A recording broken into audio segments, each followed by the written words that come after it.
Hey everyone, and welcome to this video where we are going to cover the new quality of life features coming in version 4.3 of Genshin Impact. There are some major ones, so let's get into it. Starting with the changes that Hoyo have called the one-click features, from version 4.3 onwards, you can now claim all of your expedition rewards by using a claim all button and will allow you to dispatch them all at once after you've claimed them all. Currently, it is a bit annoying having to individually dispatch and collect each expedition, so we finally received a quality of life update for that. This one-click feature is also implemented for processed ingredients and the forge items page. When it comes to Strongbox, there is a big quality of life change that the devs have added. You'll now be able to select a batch of artifacts with a single click instead of dragging across them or individually selecting each artifact. This is definitely useful if you have a lot of 5-star artifacts that you've saved up for a massive Strongbox session. Something that will be added in the future version is the one-click feature to claim all of your furnishings from the Serenitea Pot once they are complete. The next thing the devs added was optimization for artifact management. This mainly has to do with the artifact filters that we have at the moment, and they'll be getting a change that makes these filters more in-depth, allowing us to automatically lock and unlock artifacts if they reach a certain criteria. For example, if they are max HP, if they are locked or unlocked, if they are equipped, and if they have specific main and sub stats. This can be done per artifact set. The next change is with the character enhancement or Ascension screen.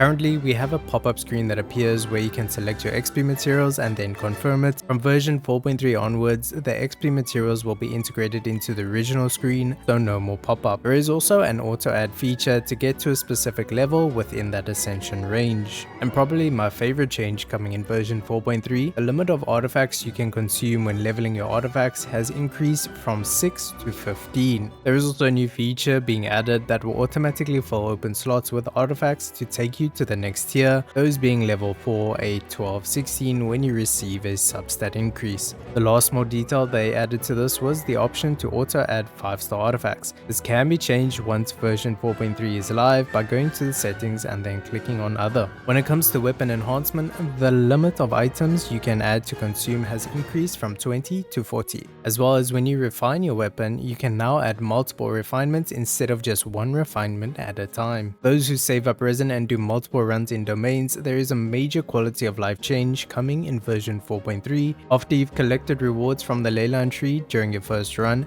and you continue onto your next run, you will now spawn closer to the challenge start marker instead of having to use all your stamina running back to the start. There are some UI changes and improvements they've added. The display page in the Adventurer Handbook will now display more enemies instead of a single column, and you can cancel navigation from the handbook itself. A more minor change they made that you'll only really notice if you are a newer player or if you haven't used the features before, but when you craft, cook, forge, or create a new furnishing, the character that will be displayed will now be the first character that can provide a bonus instead of the current active character. Keep in mind that this is saved locally on your device, so if you log in via a new device, you will also notice this feature. And a very nice feature they've added is the exact respawn or cooldown time for world bosses. So now you don't need to teleport back and check to see if the boss has respawned or not. Lastly is the Archon quest Requiem of the Echoing Depths that takes place in the underground mines of the chasm, but will be locked until you've completed a world quest to first get into the chasm. They are removing this world quest prerequisite, so the world quest will still be there, you just don't need it to progress the Archon quest. This will allow you to smoothly progress through the Archon quest as a teleport waypoint will then appear within the chasm. That is going to be all the dev optimizations for this video that are coming in version 4.3. If you want to see more, make sure you tune into the 4.3 special program on the 8th of December and subscribe to this channel. I'll see you in the next video.